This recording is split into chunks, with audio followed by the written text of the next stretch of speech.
이 전쟁이 과연 어떻게 끝날까요? 언론에 보니까 세 가지를 이야기를 합니다. 첫째는 우크라이나가 러시아에 항복을 하는 겁니다. 그렇게 되면 러시아는 칠러 정권을 세우게 되고 우크라이나에 러시아 군대를 상시 주둔시키게 됩니다. 우크라이나의 주권이 없어지는 것이라고 볼 수 있겠죠. 그 다음에 두 번째는 현 상태에서 전쟁을 끝내는 겁니다. 그 다음에 세 번째는 러시아가 패해서 철군을 하는 겁니다. 과연 이 세 가지 가운데 성경은 어떤 부분을 이야기를 하고 있을까요? 1번은 사사기 시대의 경우잖아요. 우상 숭배하고 부패한 경우. 그래서 하나님 앞에 계속 강팍하게 그렇게 보이는 경우. 이런 경우는 패하게 만들죠. 그래서 식민지 생활로 들어가는 거예요. 적게는 수년에서 길게는 수십 년 동안 주권을 잃은 채 식민지 생활을 하게 되는 것을 볼 수가 있습니다. 그 다음에 두 번째는 현 상태에서 중단을 하게 될 수도 있다 그러는데 성경에서는 그러한 내용이 없습니다. 제가 찾아보는데 그런 내용이 나오지를 않습니다. 그 다음에 세 번째 경우는 러시아가 패해서 철군하는 경우인데 이런 경우는 많이 나옵니다. 유튜브 같은 데를 통해서 올라오는 영상을 보면 우크라이나 교회가 하나님께 간구하고 있다 이 말이죠. 하나님께 도움을 청하고 있어요. 그렇기 때문에 패하는 쪽보다는 하나님의 은혜로 승리하는 그런 쪽으로 결말이 나올 것 같다 이 말이죠. 그러면 러시아 군대가 어떻게 패하고 푸틴의 결국은 어떻게 되는지 성경을 통해서 한번 살펴보도록 하겠습니다. 군사력이 월등한데도 패하는 경우입니다. 아람 왕 베나닷이 월등한 군사력으로 이스라엘을 침공했는데 하나님의 은혜로 이스라엘이 7,232명으로 승리를 거뒀습니다. 베나닷은 그 다음 해에 2차 침공을 합니다. 근데 역시 하나님의 은혜로 12만 7천 명이 죽고 결국은 전쟁 배상금을 무는 조약을 맺고 종전을 합니다. 베나닷은 생명을 겨우 유지하죠. 이 말씀을 보면 푸틴과 그의 군대는 대패를 하게 되고 전장 배상금을 물고 푸틴은 겨우 생명을 유지를 하는 거죠. 그리고 예기치 않은 방법으로 승리를 얻게 해 주십니다. 서방 군사 전문가들조차도 지금 물음표를 치고 있어요.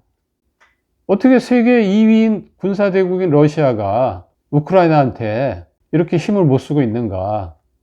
침략 초기만 해도 한 2, 3일 내에 우크라이나는 망할 것이다 이렇게 전망들을 많이 했는데 지금 2주가 지나가고 있지 않습니까? 그것은 하나님이 관여를 하시면 분석이 안 되는 거지요. 우리 이성으로는 이해가 안 되는 겁니다. 그러한 내용들이 성경에도 여러 군데서 나와 있어요.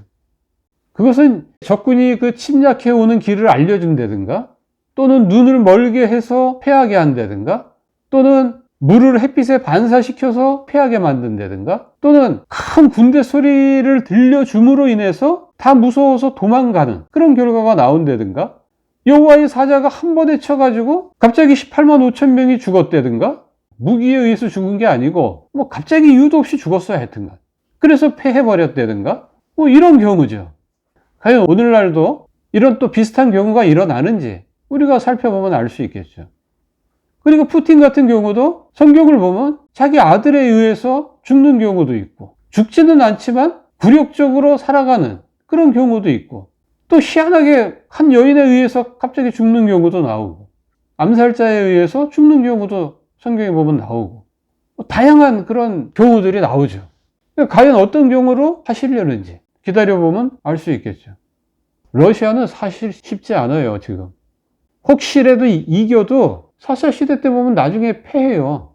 러시아는 서방 제재로 인해서 생활이 힘들어지고 푸틴도 역시 마찬가지예요. 이미 돌이키기는 어려운 길을 갔어요. 푸틴이 미국과 서방의 제재를 길게 안 받으려면 2, 3일 내에 우크라이나를 점령했어야 됐습니다. 그렇지 않기 때문에 이겨도 사실 이긴 게 아니에요. 진 거예요, 사실은. 근데 저는 그런 생각도 또 했어요. 옛날에 하나님이 이 코로나로 끝내지 않는다. 전염병이 아닌 다른 것으로 또 한번 경고를 줄 수도 있다. 제가 그렇게 얘기했는데요. 우크라이나 전쟁이 그럴 것 같아요. 제 느낌은. 이거 장기화로 가잖아요? 그러면 전 세계적으로 힘들어집니다. 이 코로나 이상만큼 힘들어져요, 사는 게. 왜냐하면 지금 미국과 서방이 제재를 가하고 있잖아요, 러시아를. 러시아 경제만 엉망이 되는 게 아니라 미국과 유럽도 마찬가지. 전 세계 모든 나라들이 그 영향을 다 받습니다. 다 받아서 경제적으로 힘들어져요. 그래서 저는 하나님의 코로나에 이은 또 다른 경고의 메시지가 아닌가. 해안에 있는 모든 교회들아, 신앙생활 똑바로 잘해라. 내가 호구로 보이냐. 섬기를 내면 마음을 다하고 성품을 다하고 뜻을 다해서 섬겨라. 그리고 그와 같이 이웃을 좀 사랑해라. 너 혼자만 잘 먹고 잘 살지 말고. 이런 경고의 메시지로 저는 또 생각이 듭니다. 우리 한국교회가, 아니 우크라이나를 포함한 해안의 모든 교회들이 이 경고를 무시하지 말고 아멘으로 받아들여서 회개하면서 오직 여호와 하나님만 섬기겠노라고 하는 결단을 하는 그런 계기가 됐으면 좋겠습니다.